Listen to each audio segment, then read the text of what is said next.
জুমার দিনের একটি আমল নিয়ে এসেছি, যা আপনি চুপে চুপে করে নেবেন। শুধু 7 বার এই আমলটি আপনি জুমার দিন করে নেবেন। ইনশাআল্লাহ আল্লাহর জন্য কোনো মুশকিল নয়, তিনি একদিনে আপনার তকদির বদলে দিতে পারেন।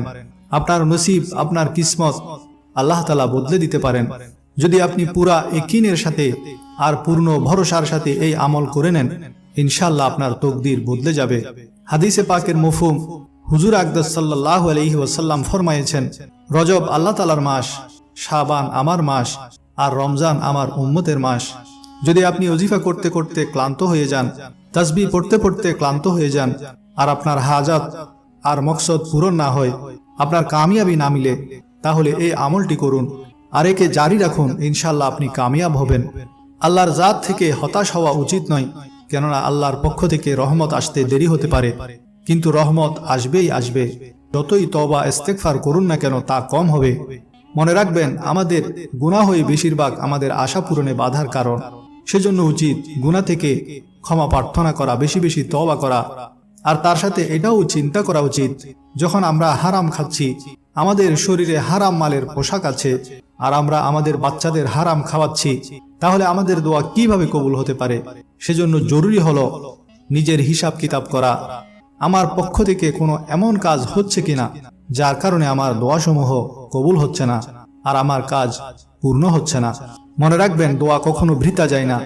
হয়তো এর কারণে কোনো মুসিবত দূর হয়ে যায়, অথবা আমাদের গুনাহের কাফফারা হয়ে যায়, অথবা এই দোয়া কবুল না হওয়ার কারণে আমাদের কল্যাণই হয়।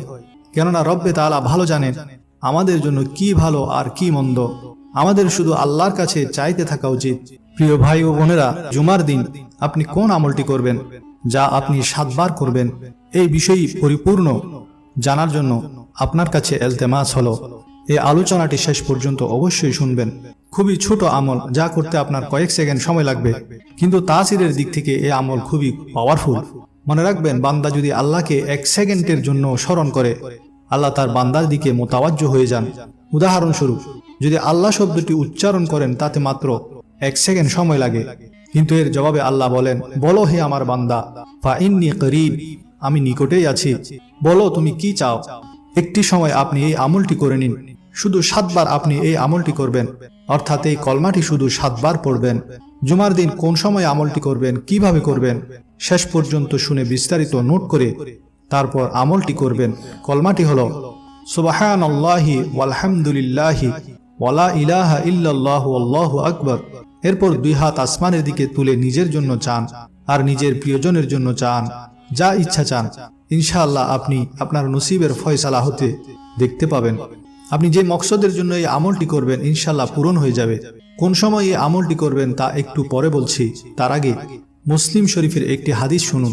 হযরত আবু হুরায়রা রাদিয়াল্লাহু তাআলা আনহু বলেন, রাসূলুল্লাহ সাল্লাল্লাহু আলাইহি ওয়াসাল্লাম বলেছেন, আমার সুবহানাল্লাহ, আলহামদুলিল্লাহ, লা ইলাহা ইল্লাল্লাহ ও আল্লাহু আকবার বলা সারা দুনিয়া অপেক্ষা আমার কাছে প্রিয়। হাদিসে উল্লেখিত সারা দুনিয়া থেকে প্রিয় বলার দ্বারা উদ্দেশ্য হলো দুনিয়া ও দুনিয়ার সব সম্পদ থেকে প্রিয়। হযরত ইবনে হাজার আসকালানী রাহমাতুল্লাহ আলাইহি বলেন, এর অর্থ হলো অধিক সওয়াবের দিক থেকে দুনিয়ার অস্ত উদয় ও ধ্বংস থেকে অধিক প্রিয়। মুসলিম শরীফের অন্য বর্ণনায় এসেছে উল্লেখিত 4টি বাক্য আল্লাহর কাছে সর্বাধিক প্রিয়। এর যে কোনোটি তুমি বলবে, তোমার কোনো ক্ষতি হবে না। সুবহানাল্লাহ এর অর্থ হলো আল্লাহ পবিত্র। আলহামদুলিল্লাহ অর্থ হলো আল্লাহর জন্য প্রশংসা। ওয়ালা ইলাহা ইল্লাল্লাহ এর অর্থ আল্লাহ ব্যতীত কোনো মাবুদ নাই। আল্লাহু আকবার অর্থ হলো আল্লাহ সর্বাপেক্ষা মহান। এই 4টি বাক্য দিয়ে প্রথমে আল্লাহর জিকির করবেন 7 বার, তারপর দিল থেকে দোয়া করবেন। মনে রাখবেন, মন থেকে যে দোয়া করা হয় তা কবুল হয়। অমনোযোগিতার সাথে দোয়া করলে তার আসর খুবই কম হয়। আমরা অধিকাংশ সময় দোয়া করি, কিন্তু আমাদের দিল এবং দিমাগ অন্যদিকে থাকে। এমন হওয়া উচিত নয়, বরং দিল থেকে দোয়া করা উচিত। পূর্ণ ইয়াকিনের সাথে যখন দোয়া করা হয়, তখন আল্লাহ তার রহমত থেকে বান্দাকে কখনো বিমুখ করেন না। আবু দাউদ শরীফের একটি হাদিস, জুমার দিন বেশি বেশি দুরূদ পড়াও গুরুত্বপূর্ণ একটি আমল। রাসূলুল্লাহ সাল্লাল্লাহু আলাইহি ওয়াসাল্লাম ইরশাদ করেন, দিনসমূহের মধ্যে জুমার দিনই সর্বোত্তম। এই দিনে হযরত আদম আলাইহিস সালাতু ওয়াস সালামকে সৃষ্টি করা হয়েছে। এই দিনে তিনি ইন্তেকাল করেছেন। এই দিনে সিংহায় ফুঁক দেওয়া হবে।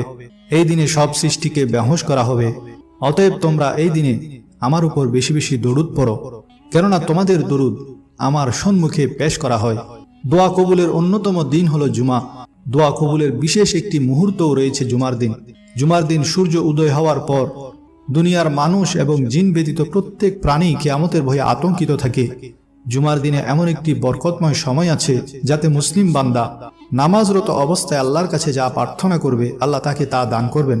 আবু দাউদ শরীফের হাদিসে আছে, জুমার দিনের 12 ঘন্টার মধ্যে একটি বিশেষ মুহূর্ত এমন আছে যে তখন কোনো মুসলমান আল্লাহর কাছে যে দোয়া করবে আল্লাহ তা কবুল করেন।